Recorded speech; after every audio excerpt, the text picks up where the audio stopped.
Hello, my name is Adam Basco-Mahieddine. I'm an actor-writer coming to you from Flushing, Queens, New York, and I'll be reading Starving to Death in Midtown, written by Mindi Dickstein.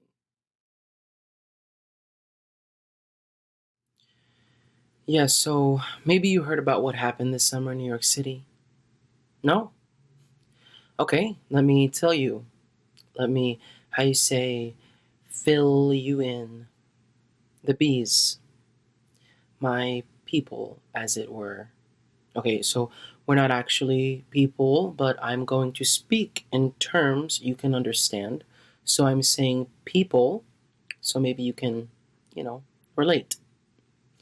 I'm not going to buzz. There will be no cute little yellow and black striped suit, no antenna to make it easier for you to distance yourself from me, to make it possible for you to say, well, hey, he's only a bee. What you see here is, if you will, the essence of the bees. I am the essence, me. I am the voice of my people, and my people are the bees of Midtown Manhattan. So, August 2015, here's the situation. Pesticides, pollution, a dwindling source of basic flower nectar citywide. Do I have to paint you a picture? This is not about pastrami, okay? Not about the disappearance of your favorite sushi bar that you went to for over 30 years, which just got shut down to make room for another phone company store. This is not about how the food on the Lower East Side isn't what it used to be, or how you can't get a good pickle anymore. This is about poison. This is about stuff getting sprayed on my food, on my home, and killing me. You don't believe me? Check out this Harvard study. Published in the June 2015 edition of the Bulletin of Insectology. Insectology. Nice word, right?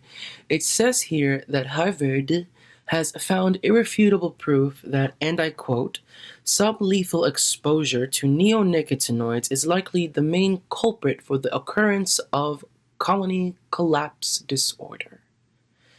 And by colony, they mean bees, my bees, which is to say my colony. CCD, that's right. It's so common it has an acronym. CCD caused by neonicotinoids. I say the word alone even, I die a little. Neonicotinoids. Isn't it nice to know the exact name of the thing that is exactly killing you?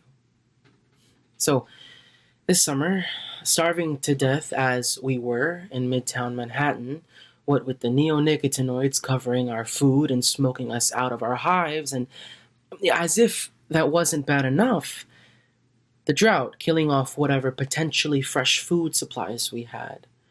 We went a little nomad.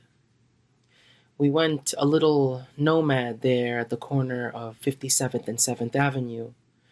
We went a little stark, raving nomad. We started with a bicycle.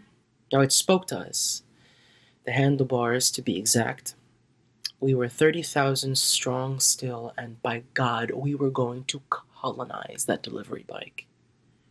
We formed a human hive, if you will, collecting on every surface of those handlebars, chained as though they were to say, no standing at any time sign, until we became one humming, palpitating mass of handlebar-shaped bees. The symbolism was heart-crushing. A food delivery bike. And when they called the cops to push us off, we were not discouraged. We moved on to 56th and Broadway. Another stop, symbolic stop along the way, a traffic light. We crowded into the red, an awesome force producing an almost human cry for stop, if I ever heard one. It was beautiful. But then we began losing our numbers. 25,000, then 20,000, down to 15,000. We were nonetheless determined to go forward. News crews followed us as we were journeyed through Midtown. One block at a time, we tackled an Empire Sichuan at 54th and 6th. We hit a Banana Republic at 53rd and 5th. They showed up to cover what they quickly realized was no mere colony migration, but a massive, soul-sucking suicide mission. Because it was obvious we were dying. It was clear that a single thriving, gorgeous, honey-making, nectar-loving colony that once, not too long ago, had stood almost 50,000 strong, we were going down. And if we were going down, we were taking a piece of the world down with us. We kept moving, mad with hunger and rage, until we were only 10,000, and 5,000, and 50. By then, we weren't news anymore. The camera crews closed down and drove away. No giant mass of bees attaching themselves to human objects. Well then, they said, forget about it. We had their attention when our numbers were large, our targets brilliantly symbolic. But no one hears you buzz when you're on the way out.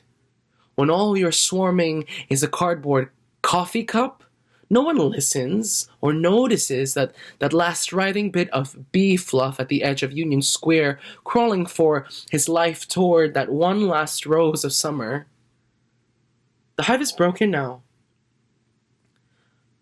I am the last to be standing, the last of my colony, here to testify, to make this last plea for my people.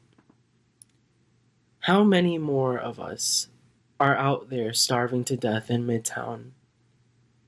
Starving to death in LA, starving across the ocean? How much longer must we go on this way? When is someone going to join our fight? Because we're freaking bees. And there's only so much we can do alone. Okay, sure, Greenpeace cares. They have the idea. They're doing what they can, but are they enough? I mean, what does it take to make it stop? What does it take to stop the pesticides and the pollution that are destroying us? Don't let my death be in vain. Save the bees. Save my people. Now.